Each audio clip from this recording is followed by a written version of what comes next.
Pandit K P. Karuppan. Kerala Lincoln എന്നറിയപ്പെടുന്ന സാമൂഹ്യ പരിഷ്കർത്താവാണ് Pandit K P. Karuppan. Kandathuparambil Pappu Karuppan എന്നായിരുന്നു അദ്ദേഹത്തിന്റെ പൂർണ്ണമായ പേര്. സാഹിത്യത്തിലൂടെ രാഷ്ട്രീയ വിമർശനം നടത്തിയ ഒരു സാമൂഹ്യ പരിഷ്കർത്താവ് കൂടിയായിരുന്നു ഈ പണ്ഡിറ്റ് കെ.പി. കറുപ്പൻ. അരയ സമുദായത്തിൽ ജനിച്ച നവോത്ഥാന നായകനാണ് പണ്ഡിറ്റ് കെ.പി. കറുപ്പൻ. അതുപോലെ തന്നെ അദ്ദേഹത്തെ വളരെയധികം സ്വാധീനിച്ച സിദ്ധാന്തമാണ് അദ്വൈത സിദ്ധാന്തം. പ്ലൂറസി എന്ന ശ്വാസകോശ രോഗം ബാധിച്ചു മരിച്ച നവോത്ഥാന നായകൻ കൂടിയാണ് ഈ കെ.പി. കറുപ്പൻ എന്ന് പറയുന്നത്. ഇദ്ദേഹത്തിന്റെ സ്മാരകം സ്ഥിതി ചെയ്യുന്നത് ചേരാനെല്ലൂർ എന്ന് പറയുന്ന സ്ഥലത്താണ്. കേരളവർമ്മ വലിയ കോയി തമ്പുരാൻ 1913 ഇദ്ദേഹത്തിന് വിദ്വാൻ പദവി നൽകുകയും അതുപോലെ തന്നെ ഇദ്ദേഹത്തിന് കവിതിലക പട്ടം, സാഹിത്യ നിപുണൻ എന്നീ പദവികൾ നൽകിയത് കൊച്ചി രാജാവുമാണ്. ഇദ്ദേഹം സ്ഥാപിച്ച ഏറ്റവും പ്രധാനപ്പെട്ട ഒരു സഭയാണ് കൊച്ചി പുലയ മഹാസഭ. കൊച്ചി നാട്ടുരാജ്യത്തിൽ നിന്നുള്ള ആദ്യത്തെ മനുഷ്യാവകാശ പ്രവർത്തകൻ എന്ന് കരുതുന്ന ഒരു നവോത്ഥാന നായകൻ കൂടിയാണ് ഈ കെ.പി. കറുപ്പൻ എന്ന് പറയുന്നത്.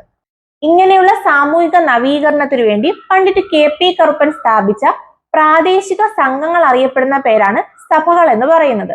അതുപോലെ തന്നെ അദ്ദേഹം സ്ഥാപിച്ച സഭയാണ് കല്യാണദായിനി സഭ. 1912 ഇദ്ദേഹം ഈ സഭ സ്ഥാപിച്ചത്. പുലയ സമുദായത്തിന്റെ അഭിവൃദ്ധിക്ക് വേണ്ടി കെ.പി. വള്ളോനുമായി ചേർന്ന് ഈ പണ്ഡിറ്റ് കെ.പി. കറുപ്പൻ സ്ഥാപിച്ച സഭയാണ് കൊച്ചി പുലയ മഹാസഭ. 1913 കൊച്ചി പുലയ മഹാസഭ സ്ഥാപിക്കപ്പെട്ടത്.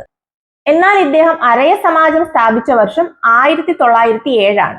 അദ്ദേഹത്തിനോടുള്ള ആദര സൂചകമായി 2013 മുതൽ പണ്ഡിറ്റ് കറുപ്പൻ പുരസ്കാരം ഏർപ്പെടുത്തി. അതിൽ തന്നെ ആദ്യമായിട്ട് പ്രഥമ പണ്ഡിറ്റ് കറുപ്പൻ പുരസ്കാരം ലഭിച്ച വ്യക്തിയാണ് സുഗതകുമാരി ടീച്ചർ. ഇദ്ദേഹം രചിച്ച ആദ്യത്തെ കൃതിയാണ് ലങ്കാമർദ്ദനം. അദ്ദേഹത്തിന്റെ 12ാമത്തെ വയസ്സിലാണ് അദ്ദേഹം ഈ ലങ്കാമർദ്ദനം എന്ന കൃതി രചിച്ചത്.